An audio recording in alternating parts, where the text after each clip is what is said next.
j'ai quelque chose à demander, réponds-moi très franchement, parce que si tu veux pas, il n'y a pas de souci. Est-ce que tu penses que tu pourrais arriver à me trouver entre, entre 7 et 10 000 € pour que je termine le scam que je veux faire? Je te donne un pourcentage dedans, évidemment. Et ça restera, voilà, ça restera. Je te fais un contrat là-dessus. On peut démarrer le 15 si j'arrive à trouver entre 7 et 10 000 €. Si je les trouve pas, je serai obligé de reculer la date. Mais sinon, on peut faire ça et on peut aller chercher énormément d'investisseurs. C'est sur une matrice forcée de 2 par 12. Donc autant te dire que ça va aller très très très vite. Ça va, c'est simple, je pense que je vais pouvoir ramener à peu près 5 000 personnes. Indirectement, pas directement. Mais il me faut ça. Et ce qu'on fera, c'est qu'on mettra tous ceux à qui on doit de l'argent au départ, genre Jean-Luc Klein, etc. Comme ça, on pourra les rembourser toutes les sommes qu'on doit à tout le monde avec, qu'on doit. Quand je dis qu'on doit, c'est moi qui dois, hein, mais en faisant ça. Est-ce que tu penses que tu arriverais à me trouver ça parmi les contacts que tu as? Du style, ils nous passent de l'argent, ils signent un contrat avec moi et je leur rends avec un bon bénéfice. Voilà, dis-moi. Ou alors je leur donne des parts dans la société. Mais voilà, le but de la société pour moi c'est de faire un an et de me barrer. Donc c'est... vaut mieux que les gens prennent du bénéfice plutôt qu'avoir des parts parce qu'ils comprendront pas la décision après de tout quitter. Voilà, dis-moi franchement si c'est possible. Si c'est possible, je préfère avec toi plutôt qu'avec les personnes que je vais appeler.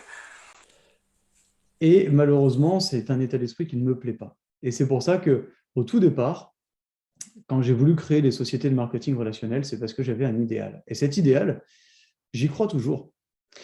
Et c'est pour ça que quand j'ai décidé, je me suis dit, est-ce que j'arrête le marketing relationnel ou pas? Parce que suite à trop de déception et de frustration de la part de ces gens, je me suis dit, non, en fait, je ne peux pas.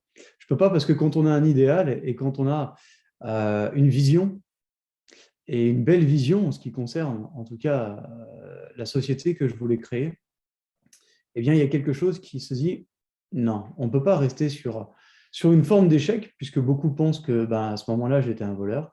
Beaucoup ont pensé que ben, je n'étais pas capable.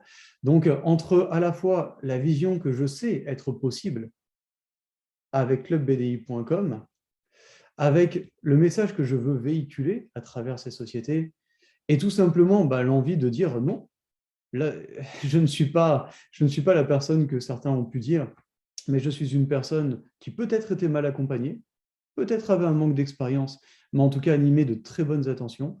Eh bien, on fera une compagnie, on va s'entourer, on va faire quelque chose de bien et on va perdurer.